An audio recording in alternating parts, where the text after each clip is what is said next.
I vividly remember the day Duke disappeared.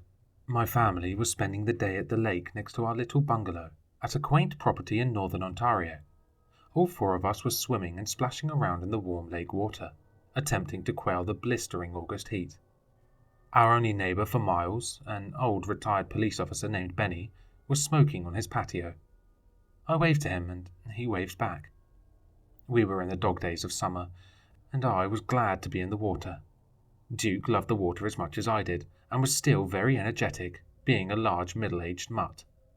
We would often throw frisbees and sticks off the dock, where he would take flying leaps into the blue-green lake. And that's exactly what we were doing, when he vanished.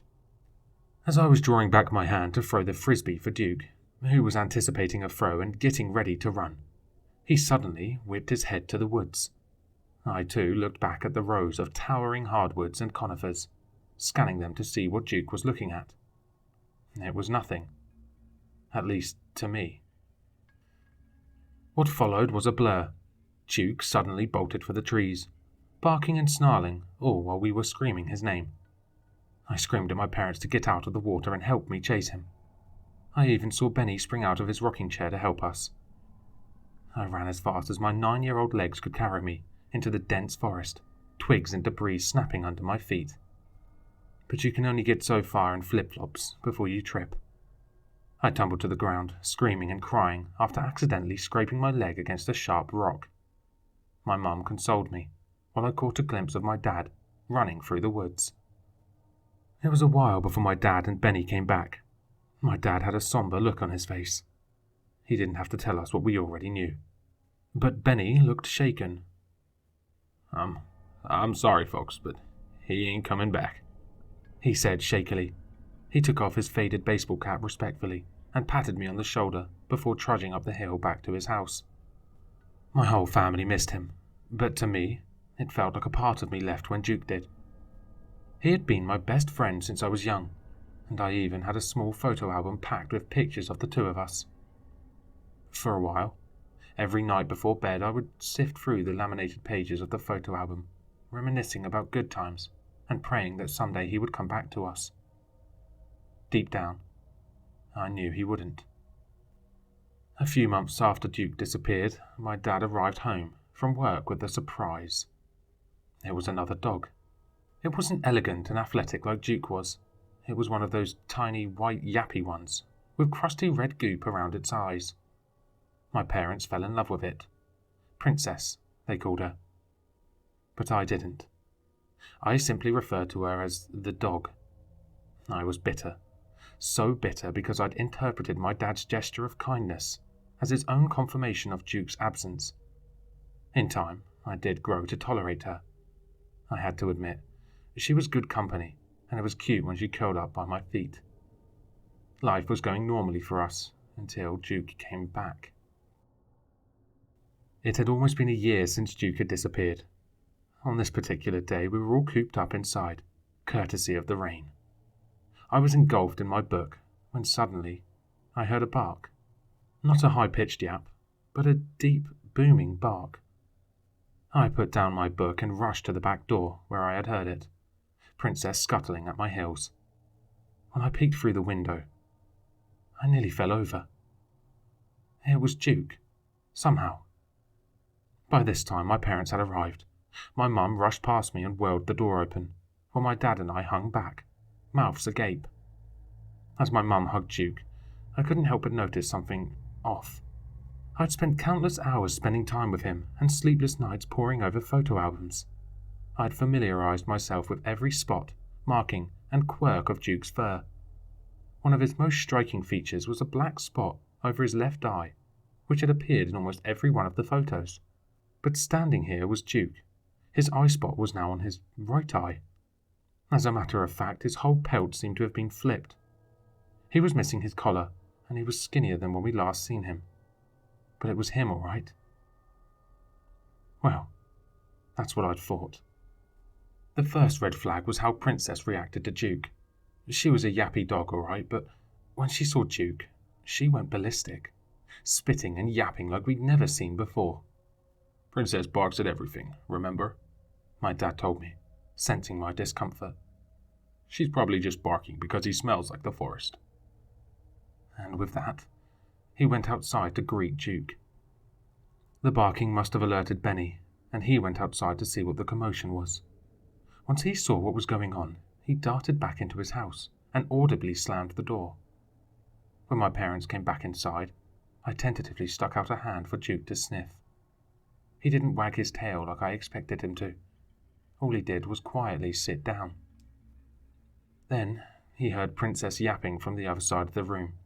His head swiveled, and he lifted himself and padded confidently towards her. Before long, he had her cornered. All he was doing was standing and watching her, yet Princess's eyes were bulging as she howled and yapped. A sense of dread was beginning to creep up in my spine. But before anything happened, my dad whistled, and Duke lifted his head. With one last glance at Princess, he slunk away. The sense of wrongness didn't alleviate for the rest of the time Duke was with us. The second red flag was that Duke didn't eat the food we put out for him. Granted, it was food intended for small dogs, but it was still the same formula. Dogs are wired to eat everything they can get their paws on anyways, so even then it wouldn't have mattered. Not once did I see him eat.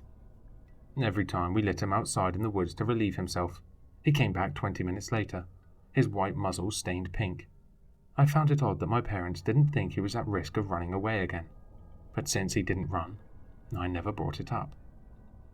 They spent all their time with Duke, petting him, coddling him, attempting to feed him, and playing with him. All this while completely ignoring Princess, as well as my objections. Something's different about him, I brought up during dinner one day. "That's nonsense. What are you talking about?" said my dad. "He's good old Duke." He looked at the dog as if searching for approval. We ate the rest of dinner in silence. As the summer went on, Duke seemed to gain more and more influence over my family. At this point, it was just me taking care of Princess. It was up to me to feed, walk, and take care of her now, as my parents had completely neglected her. This dog wasn't the Duke I used to know. Every time he walked into the same room that Princess was in, she would scuttle away in fear and into my arms. I took to always being in the same room as Princess, just as a precaution. From what I didn't want to admit, but deep down, I think I knew. One day, Benny approached me while I was walking Princess. "You doing okay, kid?" Yeah, it's... I trailed off. Benny bent down to meet my height. His friendly blue eyes clouded with concern. "Be careful, kid. You need any help, I'm right up there." Without another word, he turned and walked back into his house. When I came back from the walk, my mum announced that we were going to the store. Dad had figured out that Duke liked raw meat, and we had run out of it. As a matter of fact, we had run out of all other food in the house. But of course, in order to enter the grocery store, we needed to leave the dogs alone. I wanted to stay home and look after Princess, but my mum wasn't having it. "I don't know why you always insist on being around that dog," said my mum. "It's not healthy." "Look who's talking," I muttered. "We're going to buy a bunch of raw meat for a dumb dog." For that, she slapped me. Tears sprung from my eyes. "Don't you dare speak about Duke that way," she huffed. "Get in the car." Without another word, I did as she said and got in, leaving Princess behind with the dog. I couldn't stop thinking about Princess as my parents cleared out the raw meat section. The drive home was nerve-wracking, and the walk up the driveway to our cottage was dreadful. I could hear the whimpering even before the door was open. Heart in my throat, I whirled the door open and screamed. Princess was under the kitchen table, leg bleeding profusely. No, it was gone. One of her legs was just gone. Curled up on the carpet was Duke, muzzle stained red. The rest of my family walked in. "Oh, the mess you've made. Bad dog," my mum said as she scolded Princess. She gave a pathetic whimper in response. This was my breaking point. "Stop," I wailed. Are you guys blind? He tried to kill her. She needs to go to the vet. Yeah. Duke, I have a snack for you. His ears shot up as my dad ripped open a package of ground beef. My stomach growled. I hadn't eaten all day, and the only food we'd bought was meat for Duke. I was livid. This damn dog was taking them over. I didn't feel safe anymore. I'm leaving, I announced. I'm taking Princess with me. Tears were streaming down my face, even as no one acknowledged me. I packed a few belongings and grabbed a towel to wrap Princess in. I remember what Benny had said to me earlier that day, and I knew what I had to do. As I trudged down the dirt trail to Benny's house, thoughts collided into each other in my mind. Why were my parents ignoring me so much? Why didn't they care about Princess? Did they even love me anymore? The last one made me cry even harder. I reached the faded red door of Benny's house and knocked. He appeared a moment later, and when he saw me holding Princess with tears streaming down my face, his breath hitched. I knew this would happen, he muttered gravely under his breath. Get in my truck, kid. We go get your dog some help. He unlocked his truck, and without another word, I climbed silently into the back seat. I watched a cloud-dotted sky turn into pale shades of pink and purple as we sped down the bumpy road. After a while, we arrived at a small house which seemed to have been converted into a veterinarian clinic. Benny took Princess in his arms and rushed in, yelling for help. I followed along slowly and sat down in the waiting room, sad and defeated, but too tired to cry even more. After a lot of frantic pleading, Princess was to receive emergency care. A woman in a teal veterinarian's uniform carried her away. I sprung out of my seat. Let me go with her, I begged.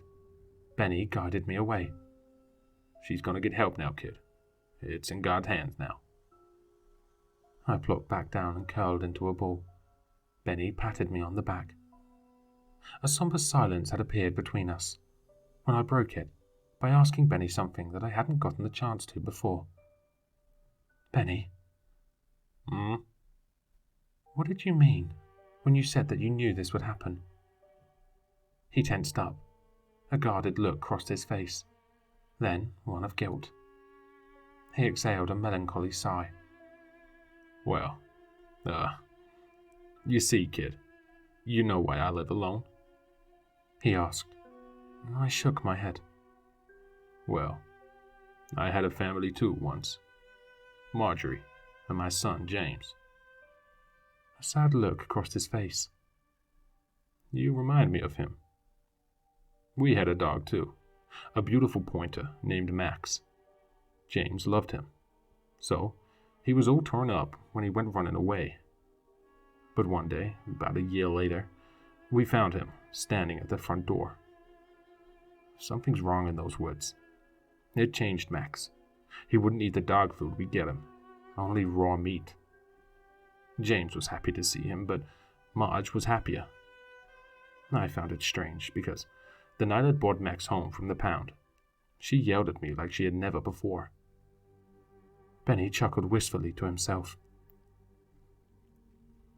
Well, since I was busy patrolling all day and night, I didn't notice it as much as I should have. James kept missing school, and I noticed he was thinner. I told Marge that she had to take care of her son, but all she did was spend time with that dog. I tried to do the best I could, but I was a terrible dad and a terrible husband. I should have helped my wife. I should have protected James. He exhaled.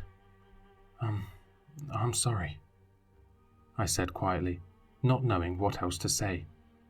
Benny shook his head. I ain't finished yet. You see, one day, me and my partner got a call. Some neighbors had called about a disturbance at my address. My partner was in the driver's seat, and I was the first one to get out of the car. When I walked in the house, I saw my boy in the middle of the kitchen, dead. The dog was eating him. Instinctively, I shot the dog. That's when Marge turned around with a knife. She lunged at me. and I shot the fatal blow. All 3 members of my family, dead in one night. My mouth was wide, and the full weight of his words weighed heavy on me. Was that to be the future of my family? Benny, that's terrible. I'm so sorry. I looked up at him to see a single tear trickling down on his otherwise stony expression. I failed James as a father. I can't do the same with you, kiddo. After his story was finished, I felt my eyelids start to droop. I leaned on Benny's arm. Good night, Benny. He was staring straight ahead, face emotionless. Good night.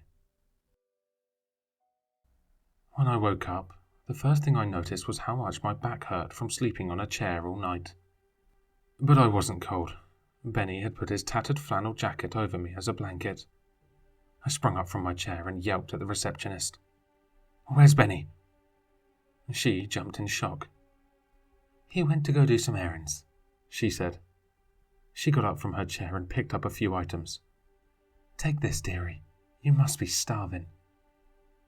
She placed a buttered bagel, a blueberry muffin, a banana and a bottle of apple juice on the table next to me.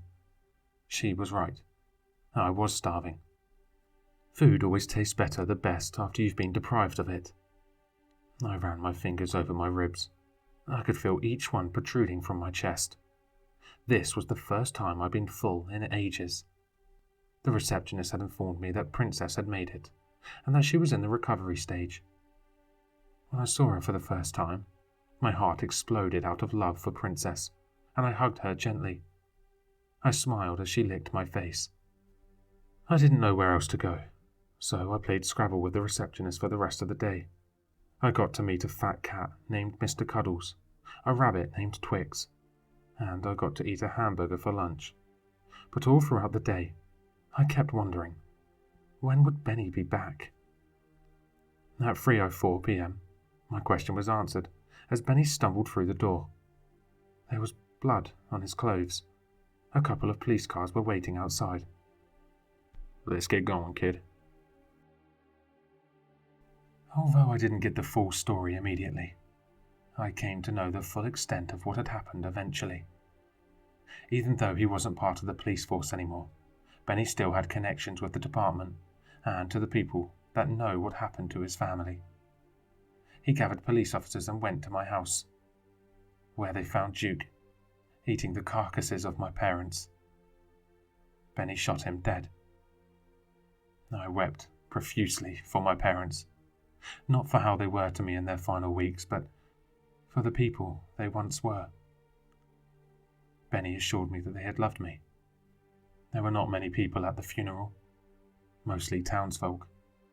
Seeing as I didn't have any other relatives, the courts placed me in the custody of Benny after a lengthy court process. A few years later, he officially adopted me.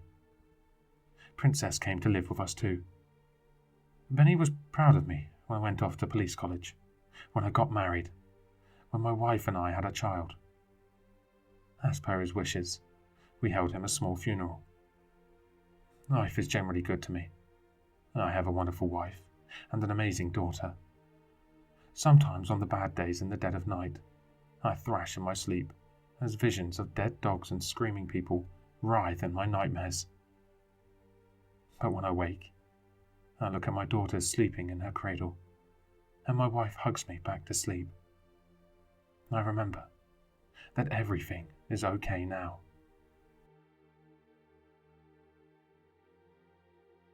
Hello listeners, if you enjoyed this story, please check out the author in the description. For more content, leave a like, comment, and subscribe for more sinister readings.